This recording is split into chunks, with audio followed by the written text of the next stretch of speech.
नमस्कार दोस्तों, stock market studies में फिर से एक बार आपको दिल से स्वागत करता हूं। तो आज इस वीडियो के अंदर मैं कुछ इंपॉर्टेंट कंपनी का अपडेट शेयर करने वाला हूं, तो इस वीडियो को पूरा लास्ट तक देखना। तो सबसे पहले मैं डिस्कशन करूंगा टाटा कंज्यूमर प्रोडक्ट्स के बारे में। देखिए, टाटा कंज्यूमर प्रोडक्ट्स के ऊपर मैंने पिछले दिनों में एक वीडियो बनाकर आपको शेयर किया था कि इस कंपनी के ऊपर मुझे बेस्ट तरीके से एक ट्रेंडिंग देखने को मिला, जो मैं आपके साथ शेयर करूंगा। ध्यान से इस चीज़ को देखना कि कंपनी के ऊपर लगातार एक जर्नी के हिसाब से देखा है तो कंपनी कंटिन्यूसली भागते चले जा रहे हैं। कंपनी रुकने का नाम ही नहीं ले रहा है। तो उसके बाद देखिए, छोटा-मोटा एक करेक्शन हुआ, उसके बाद फिर से रिकवरी करने का कोशिश किया और इसी के बीच में दिखाया था कंपनी के ऊपर एक ट्रेड बनने जा रहा है। वो ट्रेड कुछ इस तरीके से बनने जा रहा है।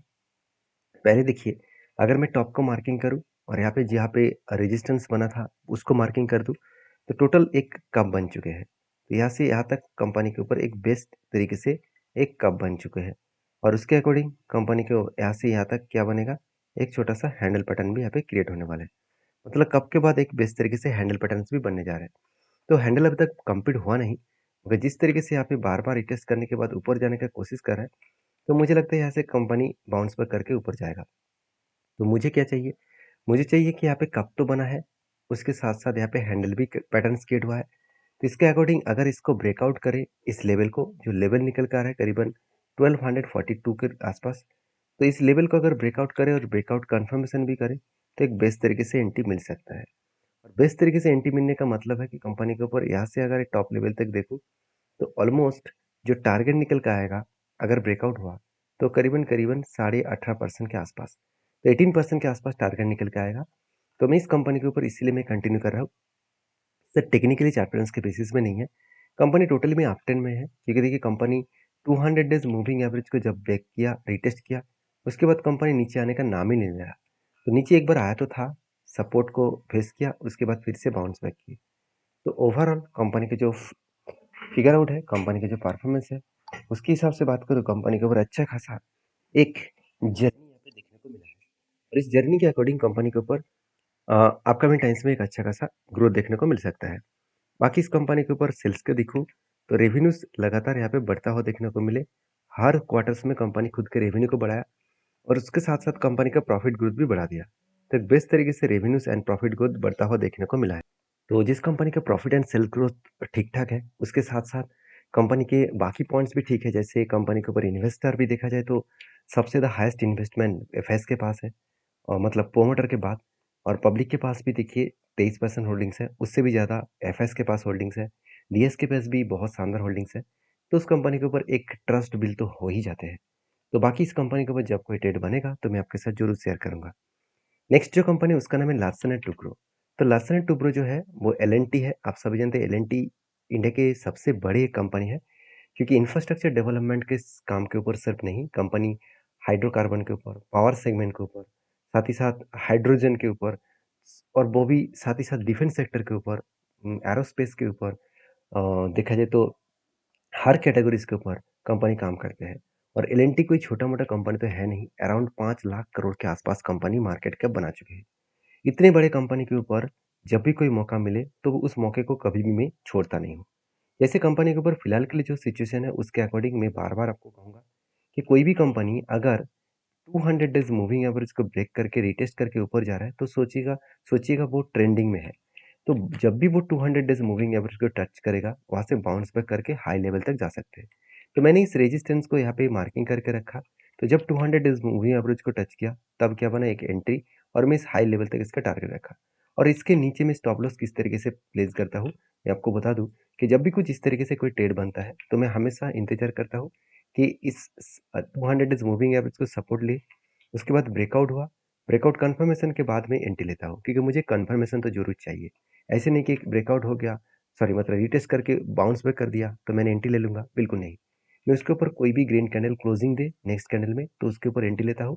और एग्ज़िट कहाँ पे लेता हूँ? एग्ज़िट मेरा बनता है इसके नीचे, अगर कोई भी कैंडल क्लोजिंग हो, उसके नीचे उसके नीचे ही मेरा स्टॉप लॉस होता है। तो हमेशा इस तरीके से ट्रेड के ऊपर देखिए बहुत बार ट्रेड मिला, जैसे यहाँ पे भी मिला, उसके बाद यहाँ पे भी मिला, सेम टू सेम। देखिए, यहाँ पे भी कन्फर्मेशन हुआ, टाइम लगा, टारगेट अचीव हो गया। तो कहने का मतलब है कि जब भी इस लेवल को टच करेगा, तब भी एंट्री बनेगा। जैसे देखिए यहाँ पे फिर से एक बार टच किया, तो यहाँ पे क्या हुआ? देखिए ग्रीन कैंडल तो बना, तो मुझे चाहिए इस ग्रीन कैंडल के ऊपर एक क्लोजिंग कैंडल। तो क्लोजिंग कैंडल बन जाए तो मैं फिर से यहाँ पे छोटा-मोटा एक ट्रेड लेने वाला हूँ और जो मेरा टारगेट रहेगा इस हाई लेवल तक। तो ये तो था छोटा-मोटा टारगेट एंट्री टारगेट, तो मुझे इसके बीच में और एक बड़ा एंट्री भी देखने को मिल रहा है। जैसे आप देख सकते हैं कंपनी के ऊपर एक बड़ा-सा क्या बना, एक कप बन चुके हैं। बड़ा-सा एक कप बन चुके हैं, उसके अकॉर्डिंग कंपनी यहाँ पे छोटा-सा हैंडल भी पैटर्न क्रिएट कर रहा है। तो कप के साथ यहाँ पे हैंडल पैटर्न भी क्रिएट कर रहा है। तो इस हैंडल पैटर्न अगर कंप्लीट हुआ तो मैं यहाँ पे फ्रेश से एक एंट्री लेने जा रहा हूँ। तो देखिए, टेक्निकली चार्ट पैटर्न्स को अगर ध्यान से देखेंगे तो आपको बहुत बार, बहुत जगह पे ट्रेड मिलेगा। हाँ, आपको हर ट्रेड नहीं मतलब आपको हर ट्रेड में एंट्री नहीं लेना है। आपको उस ट्रेड को बैक टेस्टिंग करके देखना है, क्या सही में उस तरीके से स्ट्रैटेजीज़ में दम है? क्या उस तरीके से स्ट्रैटेजीज़ में प्रॉफ़िट मिला है?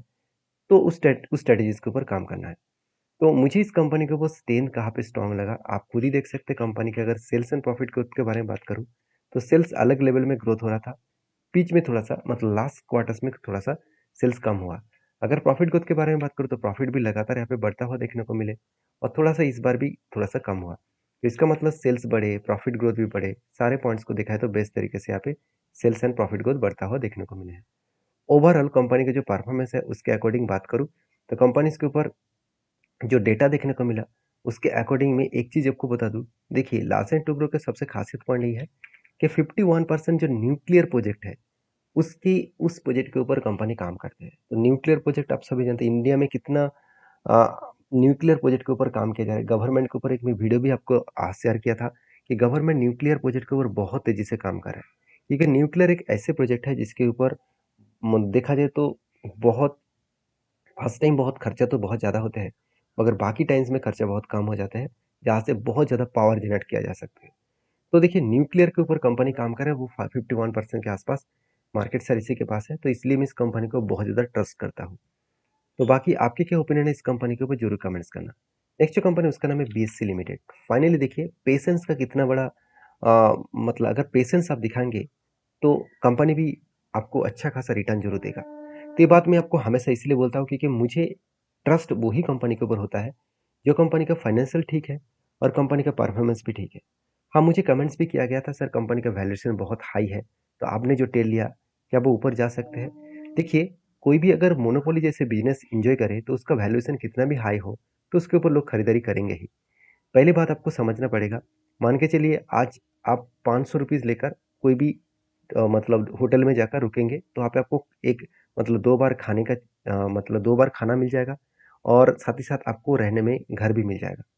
और वो ही ₹500 लेकर अगर आप 5 स्टार होटल में जाएँगे, तो आपको 1 कप मतलब चाय भी नहीं मिलेगा। तो सोचिए कितना बड़ा डिफ़रेंस है। तो आपको देखना है कि जिस कंपनी के ऊपर आप काम कर रहे हैं, उसका स्ट्रेंथ कितना है, उसका कैपेबिलिटी कितना है।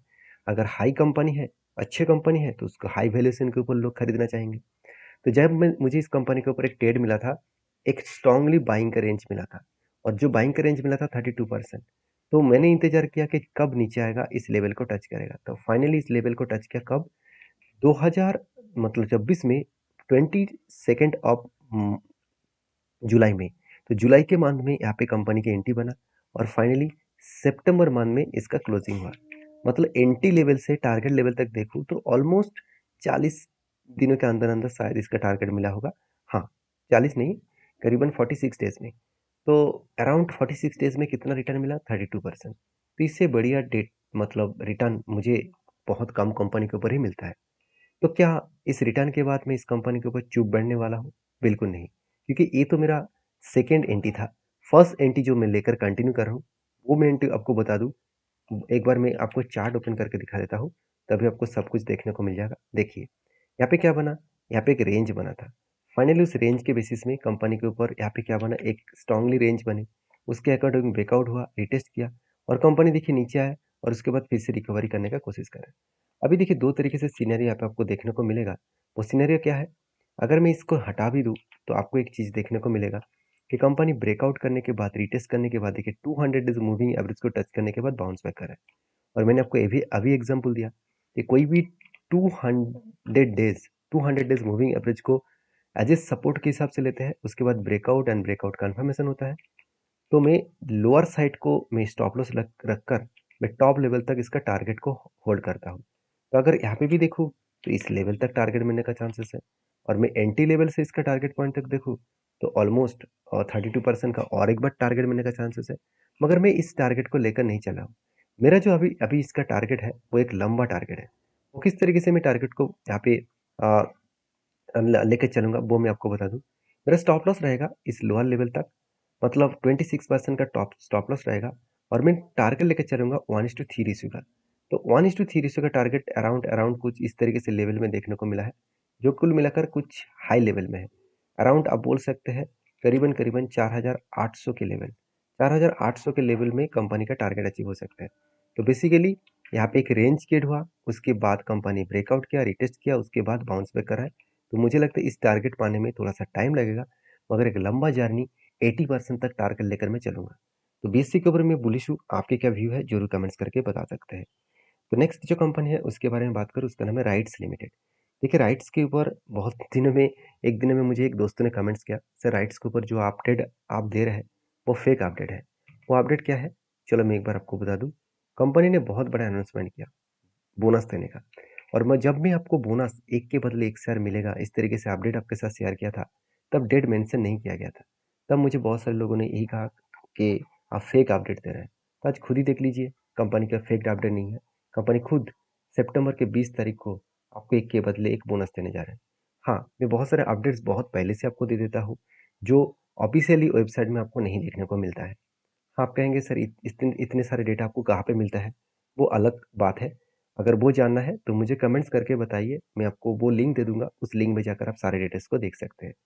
तो वीडियो अच्छा लगे तो प्लीज़ लाइक करना, चैनल को सब्सक्राइब भी करना। और हाँ, इस वीडियो में सारे इन्फॉर्मेशन एज एजुकेशन पर्पस में था। किसी भी कंपनी के ऊपर बाय सेल का रिकमेंडेशन नहीं है। काम करना है तो एक बार चीज़ों को समझ कर सीख कर काम करिए। नेक्स्ट वीडियो में, तब तक के लिए धन्यवाद।